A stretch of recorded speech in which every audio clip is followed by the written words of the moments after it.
جی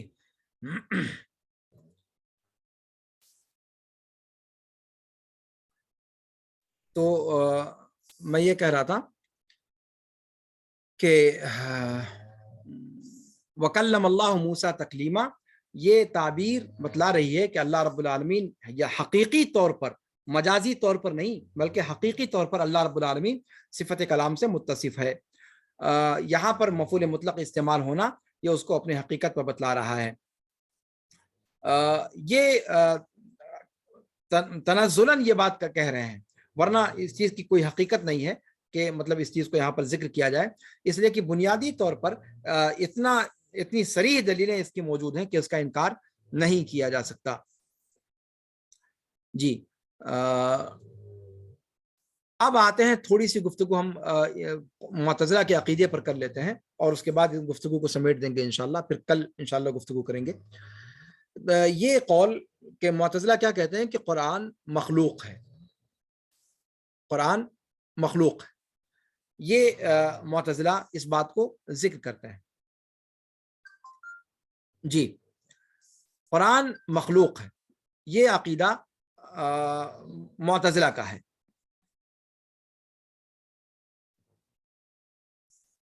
اور ان کی دلیل کیا ہے؟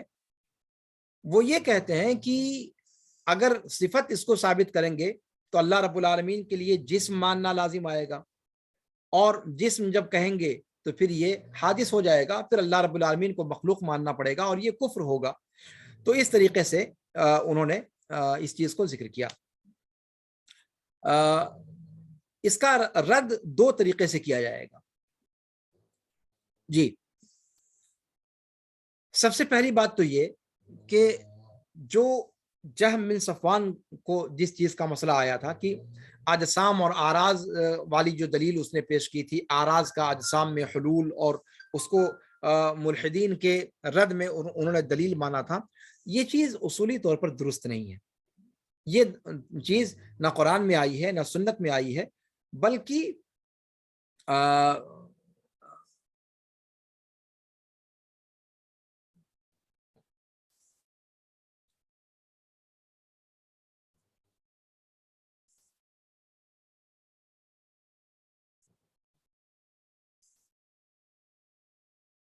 ان لوگوں نے اس دلیل کو صحیح طریقے پر استعمال نہیں کیا اور اس سے باطل لوازم جو ہے لازم آتے ہیں۔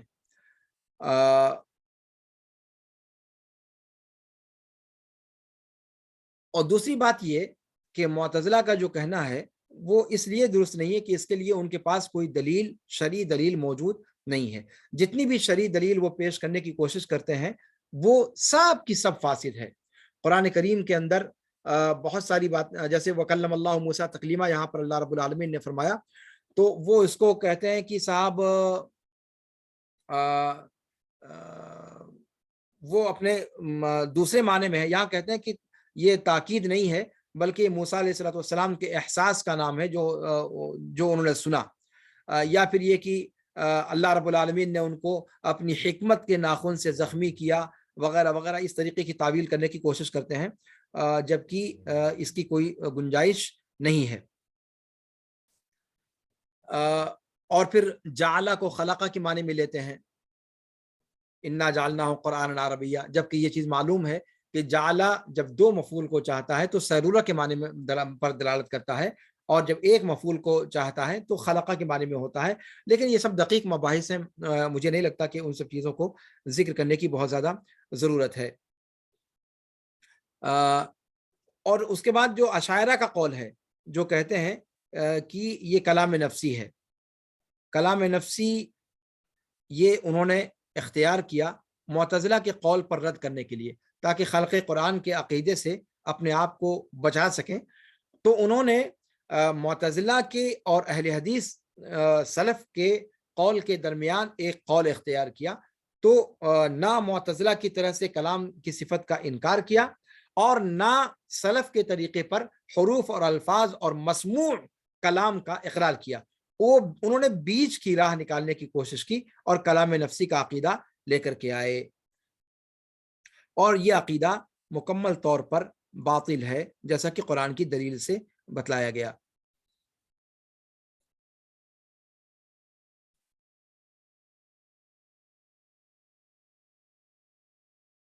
اس تعلق سے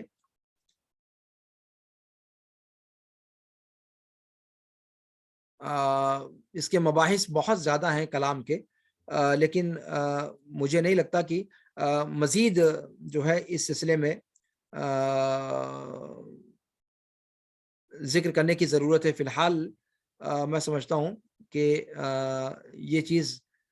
قرآن کے تعلق سے جتنی باتیں بتائی گئی ہیں یہ کافی ہیں۔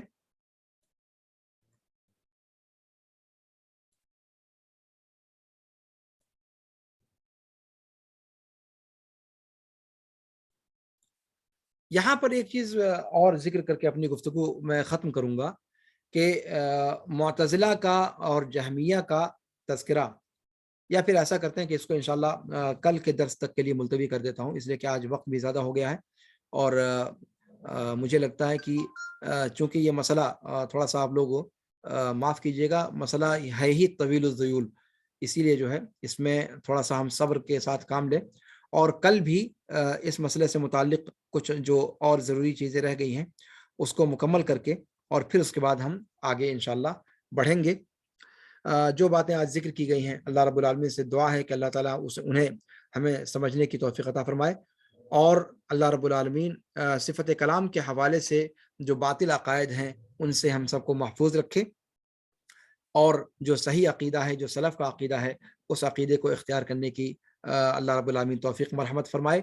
اور اس قرآن عظیم کو اللہ رب العالمین ہم سب کے لیے ہمارے دلوں کا نور اور ہمارے لیے سرور بنائے۔ اللہ رب العالمین ہمارے سارے غموں کو، ساری پریشانیوں کو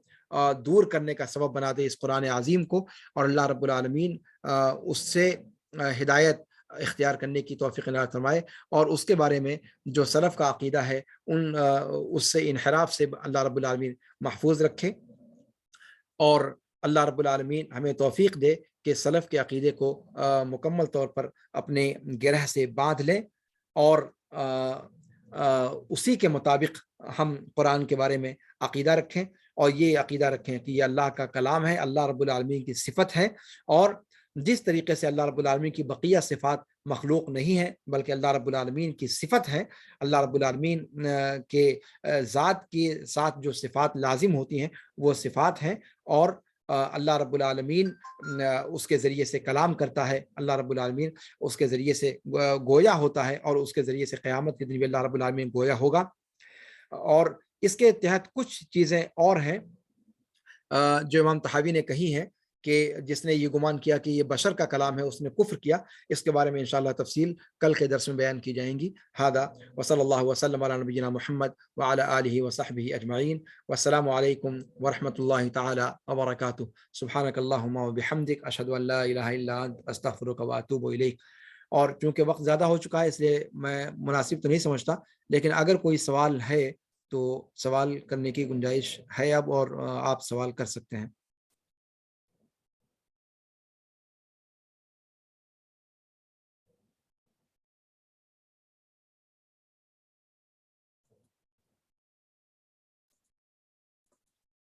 جو بھی سوال کرنا چاہیں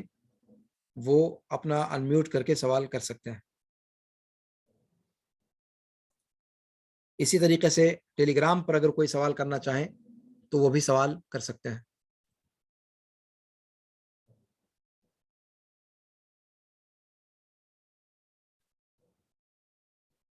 جی بہتر ہے، کوئی سوال نہیں ہے، آج اسی پر اکتفا کیا جاتا ہے۔ اللہ رب العالمین ہمیں خیر و عافیت کے ساتھ رکھے، انشاءاللہ کل کے درس میں پھر انشاءاللہ ملاقات ہوتی ہے، اور تب تک کے لیے اللہ رب العالمین ہم سب کو اپنے حفظ و امان میں رکھے۔ والسلام علیکم ورحمۃ اللہ تعالی وبرکاتہ۔